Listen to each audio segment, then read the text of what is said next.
Greetings and salutations, and welcome to ZenTalks. This is episode 2, and today we're going to be talking about commissioned etiquette. This was a video I made way back in the day because I've genuinely commissioned a ton of different creators over the years because I just love seeing what people can create. Because of that, I wanted to remake an old video of mine called Commissioned Etiquette, where I basically break down some basic rules of engagement for how you go about commissioning someone. Whether that be to get your hands on a cool new avatar for VR chat, or that be able to get a ref sheet made so that you can get more art made. Just the genuine rules on how to approach the situation. Let's start off with the basic and most simple thing of pricing. Art in general takes a lot of time and effort to be built. When it comes to what someone can charge for a piece of work, there really isn't any set limit to it. You have to remember, at the end of the day, what we charge for artwork in general is honestly way less than an industry standard. Because of that, we're kind of a sub-market.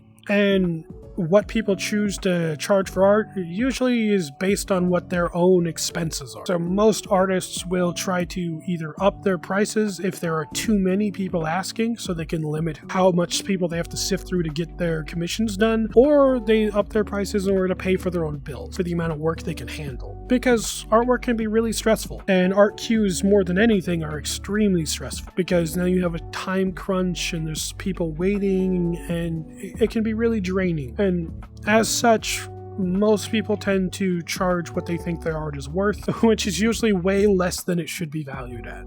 That being said, there is a general rule to going about it. When you're going to commission someone, the first thing you should always do is 1, look at their previous works.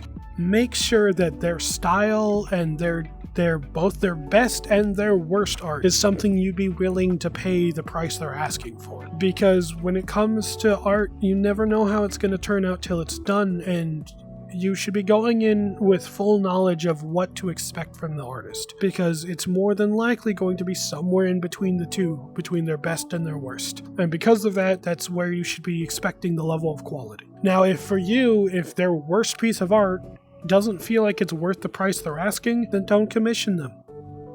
Don't try to haggle their price. It's okay to feel like it shouldn't be that price. It's up to them to determine what is and isn't the right price, but it's also up to you to determine whether or not that's something you want to pay for. And if it is, well, then that's when you want to start the next step, which is how do you reach out? For most artists, especially anyone who does a lot of commissions, they're going to have a terms and service. I know nobody likes to read long-winded things, however, you should always take a second to read it, because most of the time they give you some really good information on how to reach out to them and what not to do in order to have a good experience. Because most of the time TOSs are more or less just a jumbled list of I can do this kind of artwork, I can't do this kind of artwork, and don't do this. That's usually what it comes down to, and it's almost always based on their previous experience with commissioners. So take a second, look at their TOS. You can usually find that on any of their social medias. If you find them somewhere like in VR chat, if you're lucky, it might be in their bio. Take your time to read it. Or if they don't have a bio, check to see if their name's on Twitter. A lot of furry artists, including avatar creators, have Twitters which have link trees and all their info in there. Link trees are your best friend. And if you see a Trello, make sure you take a look at it, because Trello is a way for an artist to keep track of their current queue, which if you're worried about how long it will take for your art to come out, looking at someone's Trello is a really good way to tell,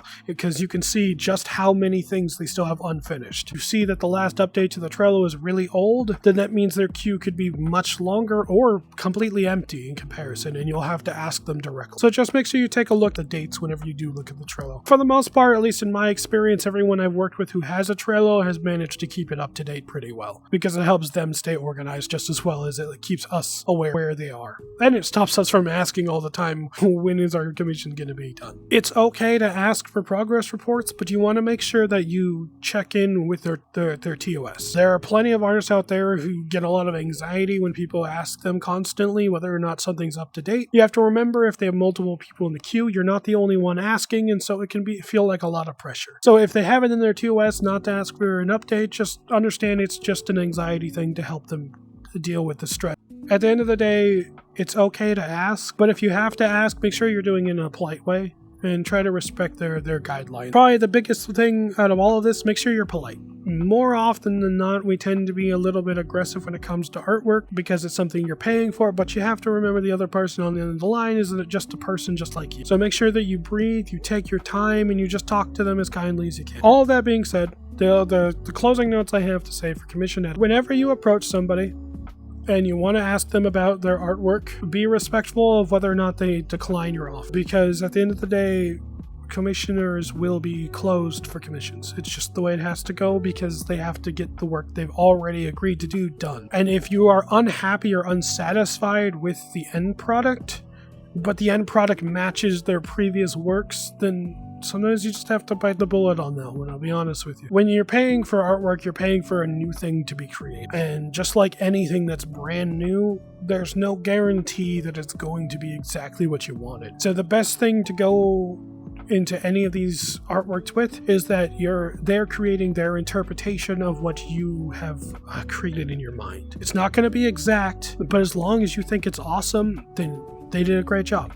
And it's okay to talk to them about it, but please, if you're gonna back out of a commission, make sure you do it before they start hard inking and it's during the sketching phase. Because an artwork is going to change a bit from sketch to hard ink, but not a whole lot. The general framework is gonna be there and you should have a good idea of where it's going. So if you have complaints or issues with the fundamental structure of their art, talk to them at the start. Moving that towards avatar creation, when it comes to retextures like this, well, we are very heavily limited by the actual model itself. If you notice, my ears aren't half and half like the rest of my body. That's because their mesh is mirrored. I can't actually make different sides of my ears. This might be an issue for a commissioner. For me, it's fine because it's my own personal model, but this could be a hang-up if somebody had a half-and-half character like me but wanted this model. That's not something I have the skill set to fix, unfortunately, so it's not something I could offer. I'd be upfront about that, obviously, with the person I'm talking to. Whenever you're working with avatar creators, just keep in mind, when it comes to Unity and everything else, their skills will play a huge part in whether or not they can do something, because Unity is a very complicated